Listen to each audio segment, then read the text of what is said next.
आपके पास क्या आता है, क्वेश्चन नंबर 2 आ जाता है, यानी find the geometric mean of 50, 67, 39, 40, 36, 60, 54, 43। ठीक है ना। कि अब हम क्या करेंगे, उसको सबसे पहले हम इस तरह अरेंज करेंगे। हमने एक्स, इसको हम क्या करें, सारी वैल्यूज़ को हम क्या कहेंगे, एक्स कहेंगे। ठीक है, ऊपर हम एक्स लिखेंगे, ये वैल्यू लेंगे। अभी हमने क्या करना है, फाइंड द ज्योमेट्रिक मीन। और ज्योमेट्रिक मीन का हमारे पास फार्मूला क्या है, anti log sigma log x divide by n. Log x हम लेंगे सब पे, यानी 50 का आप लॉग लेंगे, फिर 67 का, फिर 39 का, फिर इन सब का लॉग लेंगे। फिर आप इनका क्या कर देंगे, सबका टोटल करेंगे। ठीक है ना। जब आप टोटल करेंगे तो आपके पास आ जाएगा आंसर 13.416। और ये टोटल वैल्यूज़ कितनी है, 1 2 3 4 5 6 7 8। तो हम क्या कर देंगे, 8 से डिवाइड, इन दो यानी यहाँ 8 लिखेंगे और इनको डिवाइड करेंगे। डिवाइड करने के बाद आप क्या करेंगे, एंटी लॉग लेंगे, और एंटी लॉग लेके आपके पास क्या आ जाएगा, 1.67। एंटी लॉग करने से पहले 1.677, जब एंटी लॉग ले लेंगे तो 47.53 आपके पास आ जाएगा। फिर आपके पास नेक्स्ट क्वेश्चन है, a man travelling 100 kilometres has 5 stages at equal intervals. कि एक मैन जो है वो 100 किलोमीटर्स जो जाता है, ठीक है ना, 5 स्टेज पे इक्वल इंटरवल्स के साथ। The speed of the man in the various stages was observe to be. कि जो 5 मुख्तलिफ स्टेजेस थी उन पे उसकी स्पीड क्या रही, 10, 16, 20, 14, 15, ठीक है, किलोमीटर पर आवर। तो अब क्या करना है, हमने find the average speed at which the man travel. अभी मैंने आपको बताया कि जहाँ कहीं हम क्या करेंगे कि एवरेज स्पीड या एवरेज प्राइस कैलकुलेट करनी होती है तो हम हार्मोनिक मीन फाइंड करते हैं। और हार्मोनिक मीन क्या होता है, रेसिप्रोकल होता है किसका, एवरेज अर्थमेटिक मीन का। अर्थमेटिक मीन क्या, sigma x divide by n है। और अब इस क्वेश्चन में हमारे पास फ्रिक्वेंसी भी नहीं गिवन, तो हम क्या करेंगे, अनग्रुप डेटा के फार्मूला उठाएंगे, यानी कि H M is equal to n sigma 1 divide by x. ठीक है, ये उठाएंगे। तो अब हम इसको लिखेंगे कैसे, यानी कि ये देखें, harmonic mean is equal to n divide by sigma 1 divide by x. ठीक है, हार्मोनिक मीन हमारे पास कितने, यानी 5 स्टेजेस हैं हमारे पास, वो हमने लिख दी।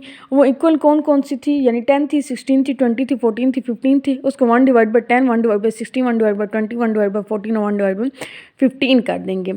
ठीक है, वो हमारे पास ये आ जाएंगे। जब हम उनको 1 से डिवाइड करते जाएंगे सब वैल्यूज़ को, तो ये आ जाएंगी। इन सब का हमने सम करना है और इसको 5 से हमने डिवाइड कर देना है, और तो हमारे पास आंसर आ जाएगा 14.30। ठीक है, तो ये आपके पास हार्मोनिक मीन निकल आएगा। फिर आपके पास क्या आ जाता है, नेक्स्ट क्वेश्चन जो आता है, question number 3.4, calculate mean median mode for table 2.5। यानी एक्सरसाइज के अंदर जो चैप्टर नंबर 2 है उसके अंदर जो 2.5 टेबल दिया हुआ है आपके पास, यहाँ से हम निकालते हैं।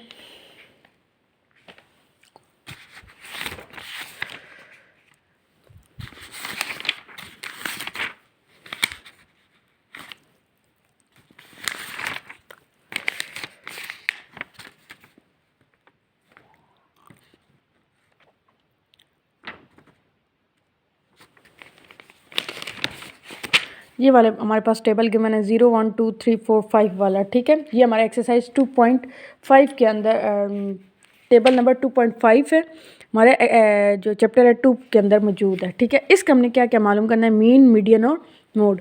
अब ये देखिए, हमारे पास 0 1 2 3 4 5 और उसी टेबल के अंदर हमारे पास फ्रिक्वेंसी गिवन थी 5 6 4 और 1। अब हमने सबसे पहले मीन निकालना है। मीन का फार्मूला क्या होता है, हमारे पास sigma f x divide by sigma f, क्योंकि हमारे पास फ्रिक्वेंसी गिवन है तो अब हम इसी फार्मूले को जो एफ वाला है उसको यूज़ करेंगे। हम क्या करेंगे, फ्रिक्वेंसी का टोटल करेंगे, इन दोनों को पहले मल्टीप्लाई करेंगे, यानी कि 5 0 ज़ार 0, यानी एफ एक्स हमने पहले निकाल लेंगे। तो 0 6 1 ज़ार 6 और 2 4 2 ज़ार 8 और 4 3 ज़ार 12 और 4 1 ज़ार 4। इन सब का भी टोटल करेंगे और इस वाले को भी टोटल करेंगे। इन सब का जब टोटल करेंगे तो आपके पास 30 आ जाएगा, और इन सब का जब टोटल करेंगे तो आपके पास क्या आ जाएगा, 20। दोनों को डिवाइड करेंगे तो आपके पास 1.5 आ जाएगा। मीडियन का हम क्या करेंगे, ये वाला फार्मूला लगाएंगे, 1 divide by 2 n 2 plus n plus 2 divide by 2। ठीक है,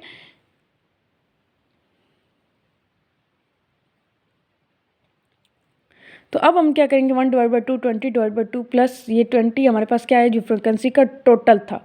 ये चूँकि हमारे पास इवन नंबर है तो हमने इवन नंबर का फार्मूला लगाया, 20 divide by 2 plus 20 plus 2 divide by 2 और 1 डिवाइड बाई 2। इसमें हम मीडियन को जब भी आपने फाइंड करना होता है तो मीडियन और मोड को, तो हमने सबसे पहले कम्युलेटिव फ्रिक्वेंसी निकालनी होती है। उसका फार्मूला क्या होता है, 5 पहले 5 को 5 लिख देंगे, फिर 5 में 6 ऐड करेंगे, 11 में 4 ऐड करेंगे, 15 में 4 ऐड करेंगे, 90 में 1 ऐड करेंगे तो 20 हो जाएगा।